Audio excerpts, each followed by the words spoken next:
अशोक खरातच्या मालमत्तेची पाळेमुळे पनवेलपर्यंत नातेवाईकांच्या नावावर कोट्यवधींची जमीन समोर आलेली धक्कादायक माहिती नेमकं काय सांगते सगळं जाणून घेऊ। श्रद्धेच्या नावाखाली महिलांचं लैंगिक शोषण करणाऱ्या नाशिकच्या भोंदूबाबा अशोक खरातबद्दल रोज धक्कादायक माहिती समोर येतेय। पोलीस कोठडीत असलेल्या अशोक खरातच्या आर्थिक व्यवहारांची आता कसून चौकशी होतीये। कोट्यवधींचा मालक असलेल्या खरातची आता पनवेलमध्ये सुद्धा मालमत्ता असल्याचं समोर आलंय। पनवेलच्या शिरडोन गावात त्याच्या नातेवाईकांच्या नावावर 7/12 नोंद झाल्याचं उघडतंय। पनवेलमध्ये तब्बल 2 ठिकाणी खरातच्या नातेवाईकांच्या नावावर जमीन असल्याची माहिती समोर आली आहे। पनवेलच्या शिरडोन गावात 51 गुंठे जमीन खरातच्या नातेवाईकांच्या नावावर असून या जमीन व्यवहारासाठी कोट्यवधी रुपये दिल्याची चर्चा आहे। पनवेलमधील या जमीन व्यवहाराबद्दल लोकमतचे संपादक आशिष जाधव यांनी नेमकी काय अधिकची माहिती दिली आहे तेही ऐका। उदयाला येणार याच्यात कुठली शंका नाही। सर, आणखीन एक लेटेस्ट प्रकरण उघडकीस आलेलं आहे एक्सपोस्ट वरती। ते म्हणजे रायगड जिल्ह्यामध्ये अशोक खरातच्या मुलीच्या नावानं जमीन खरेदी झालेली आहे। 2 ठिकाणी जमिनी खरेदी केल्या गेल्या।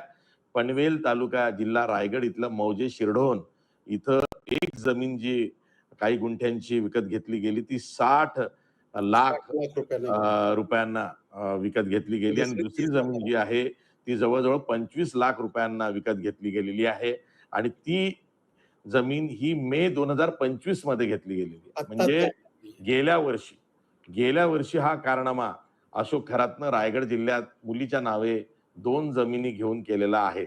म्हणजे त्याला जिथं मिळेल तो केवळ नाशिक जिल्हा नाही, अहिल्यानगर जिल्हा नाही किंवा ठाणे जिल्हा नाही, तर तो रायगड पर्यंत पोहोचला आणि रायगडमध्ये त्यांनी गेल्या वर्षी मुलीच्या नावे जमिनीचा व्यवहार केला। एक 60 लाखाचा आणि दुसरा जवळजवळ 25 लाखाचा। सर, या कॅप्टन खराससाठी जर का 3 IPS अधिकारी त्याच्यावर अटक झाल्यानंतरही नाशिकमध्ये बसून त्याला सोडवता येईल का, त्याला वाचवता येईल का, याच्यासाठी तिथे काही काम करत होते, म्हणजे हा किती पोहोचलेला असेल हो। म्हणजे मोठमोठे नेते म्हणा, अधिकारी म्हणा, समाजातले मोठमोठे प्रस्थ म्हणा, सर्वच त्याच्या नादाला लागले आणि यांनी महिलांचं शोषण केलं आणि या कोणालाच काही माहिती नाही। आणि रुपाली चाकणकर ज्या राज्य महिला आयोगाच्या अध्यक्ष असून फसल्या गेल्या की मला काहीच माहित नाही। व्हॉट इज दिस? हे पहा, तो बाबा अत्यंत शातीर आहे। त्याच्या आपण उगीच भोंदू म्हणतो। हा भोंदू नाहीये, हा पाताळी आहे, हा लिंगविस्तार आहे, हा सायकोपॅथ आहे, हा बरंच काय काय।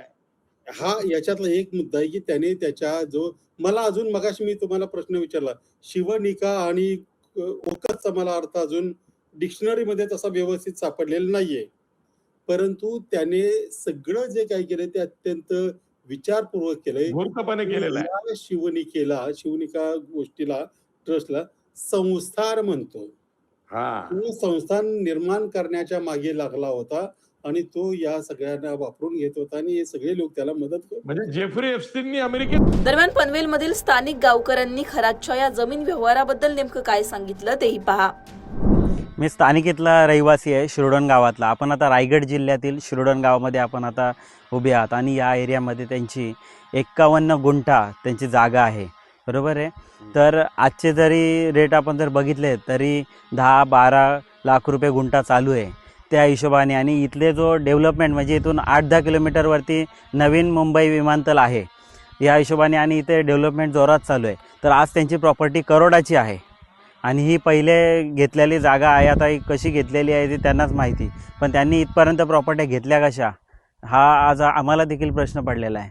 तुम्हाला कसं माहिती पडलं त्यांनी जागा घेतलेली आहे? आज हे मीडियाच्या माध्यमातून माहिती पडलं आम्हाला की यांच्या जागा इथपर्यंत आलेल्या आहेत म्हणून।